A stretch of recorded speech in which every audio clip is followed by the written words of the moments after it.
Injuria, adaptación y necrosis. Mientras pasa el tráfico, hablamos de eso. Entonces, primero, injuria. Injuria es toda situación que altere el equilibrio en el que viven las células. Es decir, todo lo que deteriore el medio ambiente celular lo consideramos una injuria. Las injurias pueden ser de dos tipos: reversibles e irreversibles. Injuria reversible, ¿cuál es? Es la cual, una vez eliminado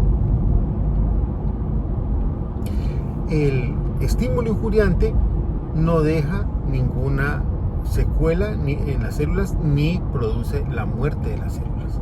La injuria irreversible es aquella que deja daño permanente parcial, o sea, una secuela, o produce la muerte de la célula. Entonces, dos tipos de injuria: reversible e irreversible. Las células no se quedan quietas ante la injuria, para nada, ellas reaccionan.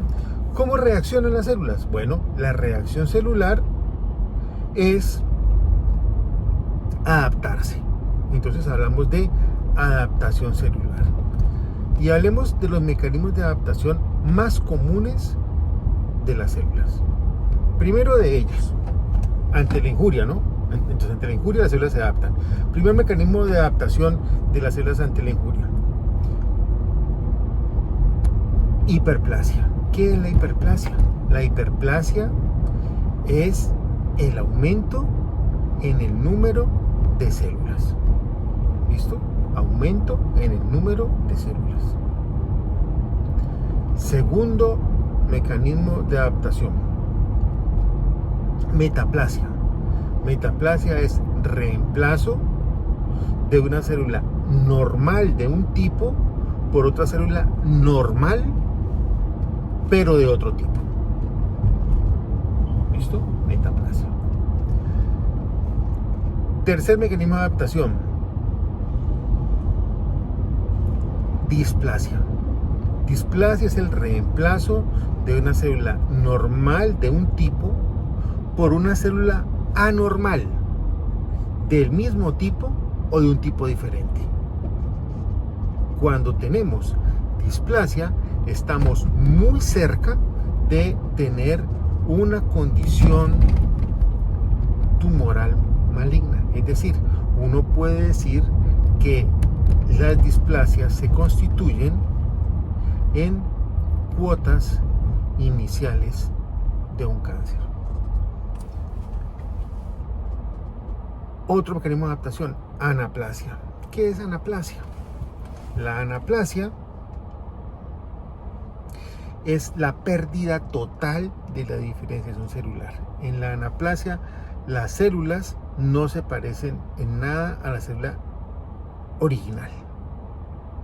Los fenómenos anaplásicos los vemos con mucha frecuencia en cánceres avanzados. Entonces, anaplasia es una condición muy delicada y vamos a ver en fenómenos avanzados.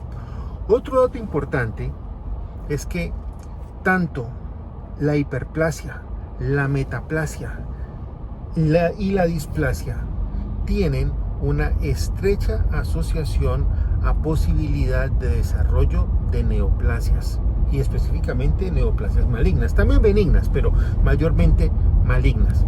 La razón es la siguiente: cuando usted tiene una hiperplasia, lo que ha aumentado es el número de células, y al aumentar el número de células, obviamente lo que va a ocurrir es que va a haber más células, ¿sí? Es como cuando yo voy a comprar la lotería. Si yo compro un solo billete, probablemente no me lo gane, pero si yo compro 1000 billetes, multiplico por 1000 la posibilidad de ganarme la lotería. Así pasa con la hiperplasia. Si yo tengo 1000 células más de las que debía haber en un tejido, probablemente se incrementa la posibilidad de que una de ellas haga una transformación neoplásica. Entonces, la hiperplasia aumenta la posibilidad de que se desarrollen neoplasias. Segundo, la metaplasia. ¿Por qué la metaplasia se asocia a desarrollo de fenómenos neoplásicos? La razón es muy sencilla, muchachos. La razón es que Para que una célula de un tipo se convierta en otro tipo, tiene que haber un trastorno de la genética de esa célula. Y cuando se trastorna la genética de una célula, la posibilidad de una neoplasia aumenta. Entonces, la transformación genética aumenta el riesgo en el caso de las metaplasias. Y en el caso de las displasias, la posibilidad de que se produzca una neoplasia existe porque estamos cambiando, obviamente, una célula normal por una anormal. ¿Listo? Muy bien. Ahora vamos a hablar de otros tipos de adaptaciones celulares. ¿Sí? Y vamos a hablar de hipertrofia, que mucha gente la confunde con hiperplasia. Son totalmente diferentes. ¿Qué es la hipertrofia? La hipertrofia es el aumento en el tamaño de las células, no en número, no en cantidad de células, sino en tamaño. Ojo con esto, tanto la hiperplasia como la hipertrofia con frecuencia producen aumento de tamaño de la estructura anatómica, del órgano, del tejido, etc. ¿Sí? Y muchas veces esos fenómenos pueden convertirse en una enfermedad. Por ejemplo, en el caso de la próstata, que se genera hiperplasia, el órgano aumenta su tamaño, como la uretra pasa por la mitad de los dos lóbulos prostáticos, ese aumento de tamaño comprime la uretra y el paciente tiene síntomas prostáticos, obstrucción urinaria, que es muy común. ¿Sí? Con hipertrofia, ustedes, siempre pongo el mismo ejemplo, ustedes van a levantar pesas, por ejemplo, y ustedes al principio no pueden porque no tienen buen músculo, pero a medida que el músculo se va hipertrofiando, ustedes aumentan la capacidad de trabajo. Ambos mecanismos, tanto la hiperplasia como la hipertrofia, aumentan la capacidad de trabajo. Muy bien. Entonces, hiperplasia y hipertrofia diferentes, pero parecidas un poco. Bien. Otro mecanismo de adaptación, la atrofia. ¿Sí? La atrofia, ¿qué es? Es la disminución de la capacidad de trabajo de una estructura anatómica por disminución del tamaño y también del número de células. Todos los órganos se atrofian si no se usan. Hay muchas causas de atrofia, falta de uso, enervación, trastornos vasculares, etc. En la clase los discutimos. Muy bien. Esos son los mecanismos de adaptación más comunes y que ustedes deben recordar. Repito. Hiperplasia, metaplasia, displasia, anaplasia, hipertrofia y atrofia. ¿Listo? Muy bien. Ahora, rápidamente. Necrosis.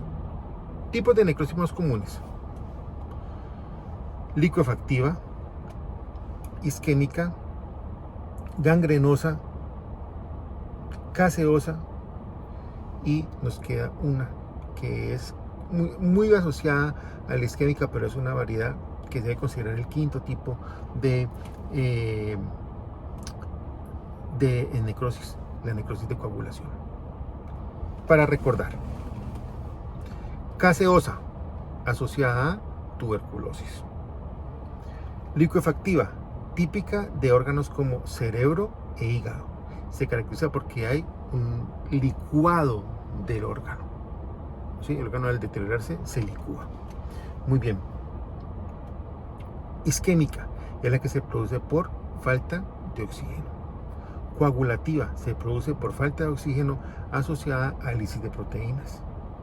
Y finalmente nos queda la necrosis gangrenosa, que es una variedad de la isquémica cuando se asocia a infecciones bacterianas. Necrosis fibrinoide la encontramos en enfermedades reumáticas, la encontramos en la pared de los vasos en pacientes diabéticos. Necrosis grasa la encontramos en pancreatitis, a veces en trauma mamario, a veces en casos de peritonitis. Muy bien.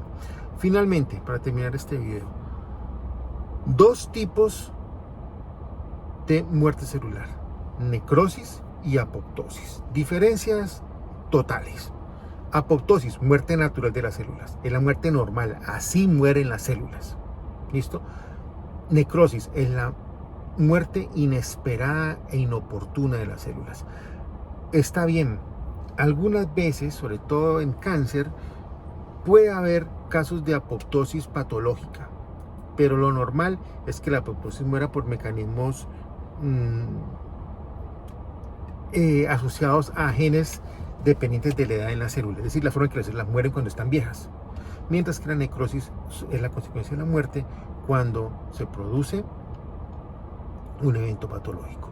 Recuerden que en la necrosis la célula se destruye, en las apoptosis la célula se encoge, forman una serie de vesículas llamadas vesículas apoptóticas, y esas vesículas apoptóticas finalmente son fagocitadas por los macrófagos y reutilizados algunos componentes. En la necrosis también son fagocitadas por los macrófagos, pero los componentes por lo general no son reutilizados porque están muy deteriorados. Eso era todo. Injuria, adaptación y necrosis. Hasta luego.